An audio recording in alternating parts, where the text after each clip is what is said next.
Now, kidnapping has assumed a frightening dimension in the past few years. Senior citizens, government officials, businessmen, and senior lawyers at one time or the other have been kidnapped for ransom.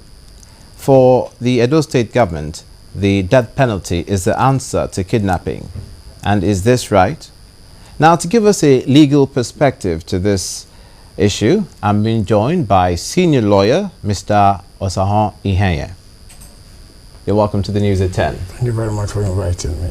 We just saw a story on Channels Television just now of a French man over 60 years of age who was kidnapped in Katsina State. And he has since escaped. But it's such a nationwide problem. But in Edo State, it's been made punishable by death. Death penalty. Yes. By the death penalty. Yes. Is it appropriate? I must say to you that I believe that it is appropriate for kidnappers to have the death penalty waiting for them because unlike armed robbery, which is right now is punishable with death penalty, kidnapping in fact is worse than armed robbery, if you ask me. Why?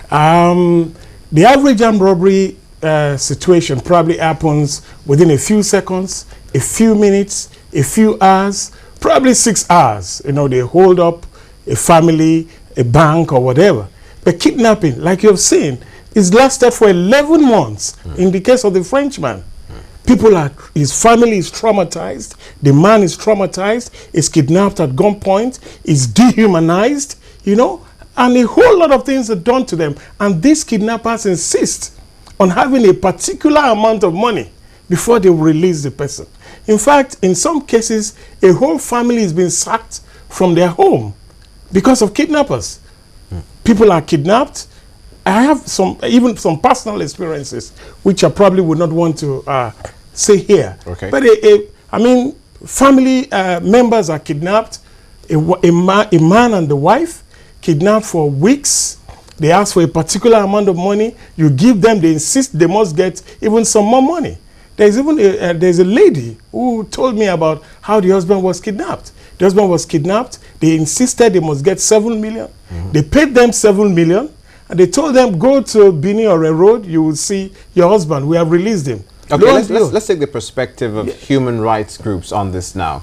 It's not just a local question. It's a global debate that's ongoing as to whether capital punishment can be used by human beings where we play God, where life imprisonment could be more appropriate.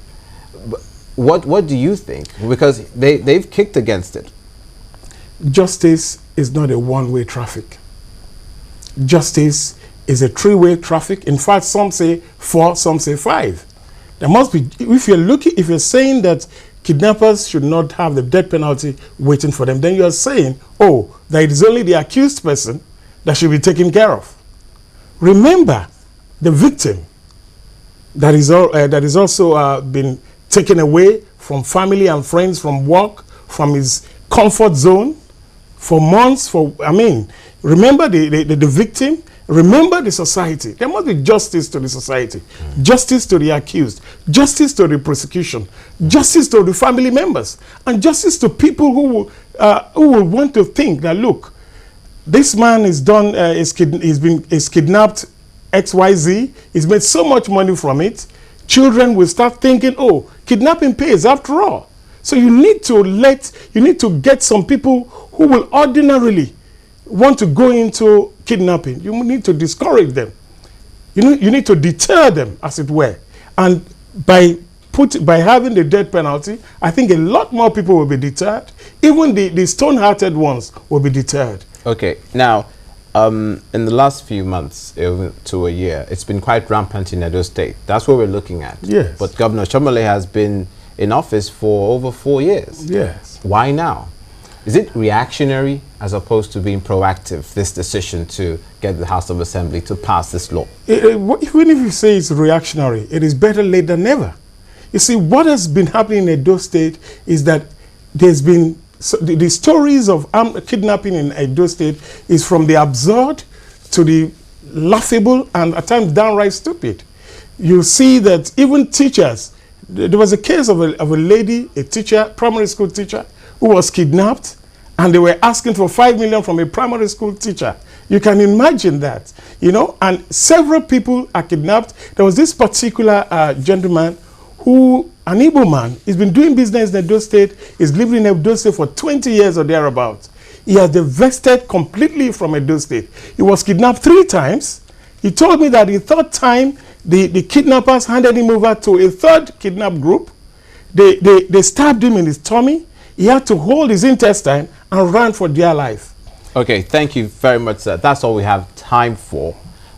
Be speaking to Mr. Osao Iheye, a senior lawyer on the issue of kidnapping in Nigeria. Many thanks for coming on the news at 10. Thank you very much for inviting me.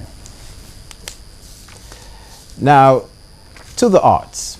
Having traveled far is an exhibition in the Omenka Gallery, Lagos, which showcases some of the biggest names on the African art scene. 5 contemporary artists feature in this show, which encourage the exchange of ideas between African artists practicing on the continent and those in the diaspora as well. On Art Review tonight, we'll take a look at having traveled for or far, which is the name of the exhibition at the Omenka Gallery in Lagos. Tired of hearing your own name? Then we'll change our story. Gilda, the ultimate.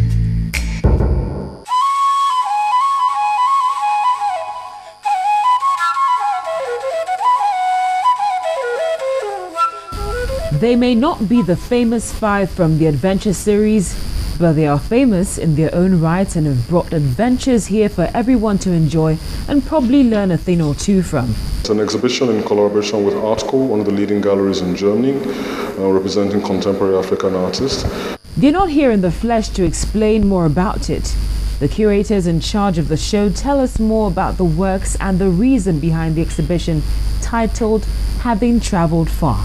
And some of the artists on exhibition today are Owusu Ankoma, who's very well known internationally, Ransom Stanley, who is Nigerian. Owusu is Ghanaian. Ransom Stanley is a Nigerian, as I mentioned. Manuela Sambo, the only female in the group, she's from Angola. There's also Godfred Donko, who's a Ghanaian, extremely well known internationally, well exhibited in some of the most prestigious institutions in the world. And you also have El Loco, he's from Togo. So it's a whole mix of international artists from Africa. Though they're based in Germany, they still maintain through their works very strong roots. So it's a very international show with well-respected contemporary artists. Some of the leading African artists practicing today. And the reason why we decided to have this exhibition is because we feel that most of our Nigerian artists want to go and show abroad internationally all the time. But it's about time people begin to think that Lagos is also a creative hub and people should also want to come here to exhibit in Lagos. We've got very diverse techniques, very diverse themes and styles. We have a lot of very respectable collectors. The works are done by some of the biggest names on the contemporary African art scene who've been living and working outside Africa, but remain true to their roots, which is reflected in their art. If you look at the last 3-4 years, we've tried to bring African and international artists together. That way, they'll share artistic cultures, and then we'll have a cross-fertilization of artistic representation. So that is exactly the reason why Omenka is doing that. So art is an international thing. It's not restricted to a particular culture or locality. So everybody should share art. So whatever represents our artistic culture ought to be shared. And then we see how the international or foreign artistic culture rubs off on what we do. So the world at large promotes that sort of hybrid. As individuals, their styles are as different as night and day. Well, there are a lot of differences, maybe with the themes.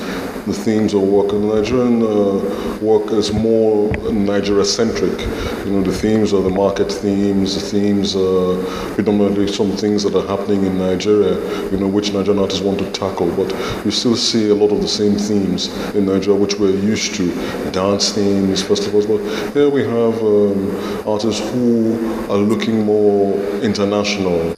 And 5 experiences are also reflected in their works of art. He works with a lot of symbols. Some of them, they can be traced to the people of Akan, the Akan people in Ghana, his native Ghana. You see a lot of symbols. You see some of them are from Adinkra material, and he's internationalized these symbols that are mainly used in Ghana, and we put them on the international stage. And I think that's the beauty of his art. Deep within the canvases, the large format canvases, you see the figures of men there. So it's almost talking about his own personal cosmology, his own personal nucleus and cosmic universe. So that's what you see mainly in his work, which he calls the Microcon series.